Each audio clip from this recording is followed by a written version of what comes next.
friends, we're outstanding in our field again. Ha! I got to tell you, it is quite a field.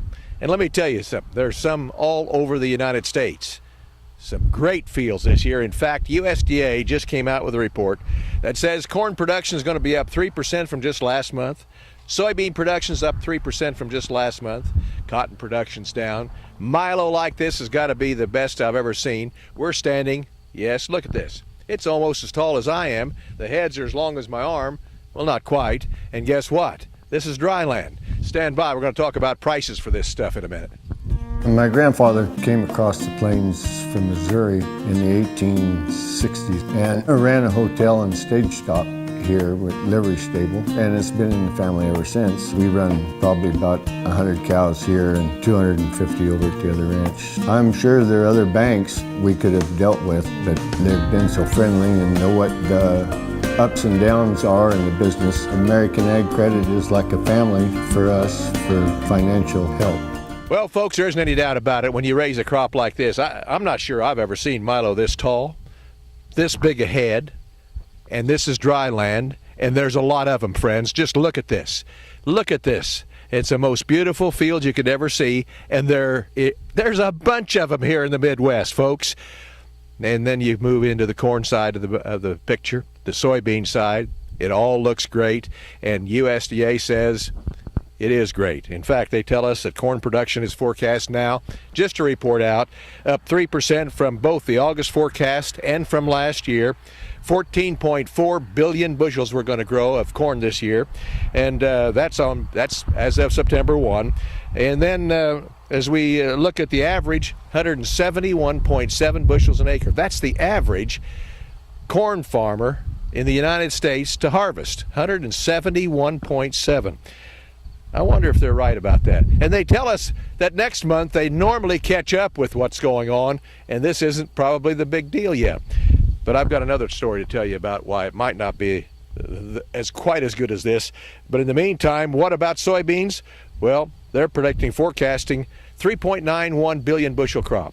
That's up 3% from August, up 19% from last year, and averaging 46.6 bushels an acre. That's another 1.2 bushels higher than they said we were going to grow just a month ago. And as traders are talking, the USDA doesn't like to do it all at one time, so they think it's a whale of a crop and might even be bigger next month when these forecast figures come out, with one exception.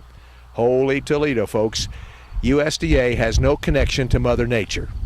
Not one bit. Already in the Dakotas, snow 10 to 12 inches. That's a few days ago. Temperatures in the 20s. How much damage is done? Too early to tell. But I got to tell you, these 2 weeks are very critical, they tell us. Up north, if there's a freeze in those 20s for a very long period of time, there's going to be some pretty big losses.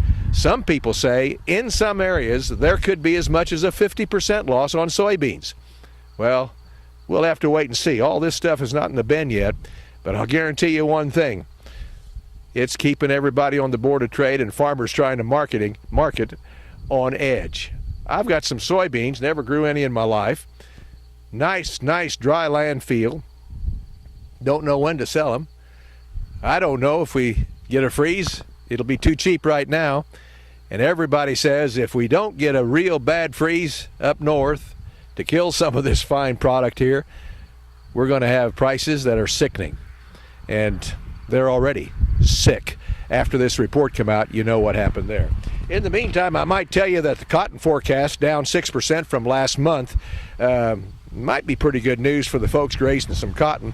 And as we look at a couple of other things as far as that report is concerned, there's very little negatives to talk about. It's all mostly positive for yields, negative for prices, with the exception of that frost.